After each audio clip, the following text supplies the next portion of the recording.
For a transcript of this episode, training plans, and more, visit marathonsfortherestofus.com.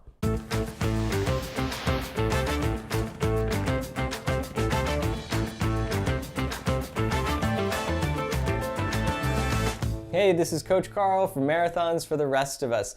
This week I'm going to be looking at the question of should you add more mileage or should you add more speed work in order to PR? And I think that this is a great question because it really sort of gets to the heart of how you improve, which is to change things from training cycle to training cycle.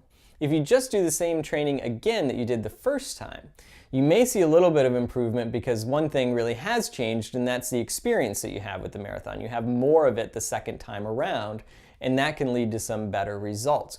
But in terms of really trying to improve after you're experienced with the marathon and once you have a good background with marathons, I think you need to look at what variables you can change and adjust in your training in order to keep improving. So if you're looking to PR and it's been a little bit of a struggle for you, I think it's important to remember that more is not the only change that you can make. Okay, the question is more mileage or more speed work, but what could be holding you back is we actually need more recovery, or we need to structure the training week a little bit differently. So there's always changes you can make to try to improve your training in order to race better, but it doesn't always mean that more is the answer.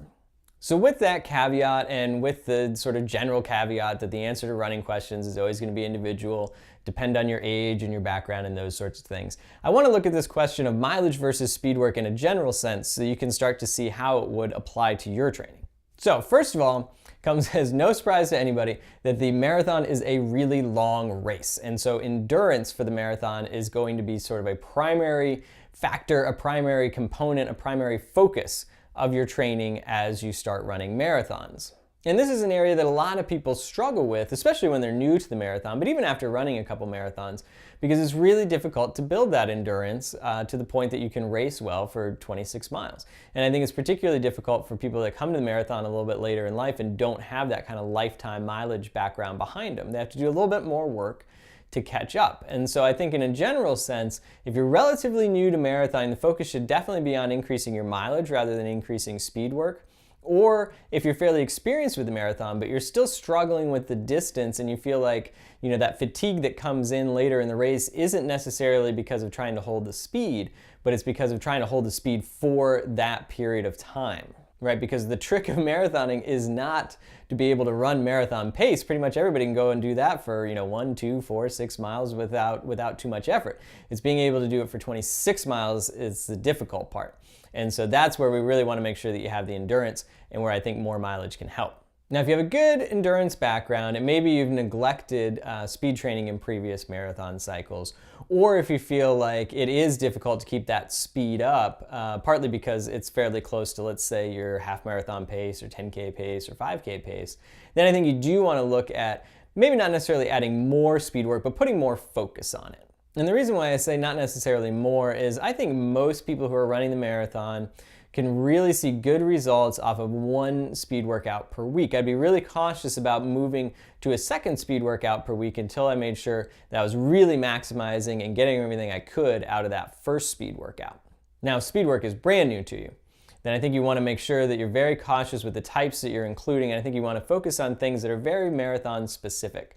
So things like marathon pace run, tempo runs, fast finish long runs, things that are going to be similar to what you've experienced before, a little bit more challenging, but not something totally different. And then if you have a really good background with speed work, I think you can benefit from some VO2 max workouts and faster paced things at 5K, 10K pace and those sorts of things. But regardless, I think you want to keep it to about one time per week. And I think you want to make sure that the workouts you're doing translate well to the marathon. Doing a whole bunch of 400s at mile pace or something like that, it may help increase your overall speed or your running economy a little bit, but I think you're going to get more out of the speed work if you make sure it's something that's a little bit more marathon specific. So if you've got a good mileage background and you've regularly been doing speed work and you feel good that the speed work is effective and that it's appropriate for the marathon and that it makes sense, then I think you want to look at increasing the mileage again. And in this case, when I say increasing the mileage, I don't necessarily mean increasing the mileage. I just mean putting the focus back on increasing your endurance. So that can take several different forms. You can increase your weekly mileage, that'll help.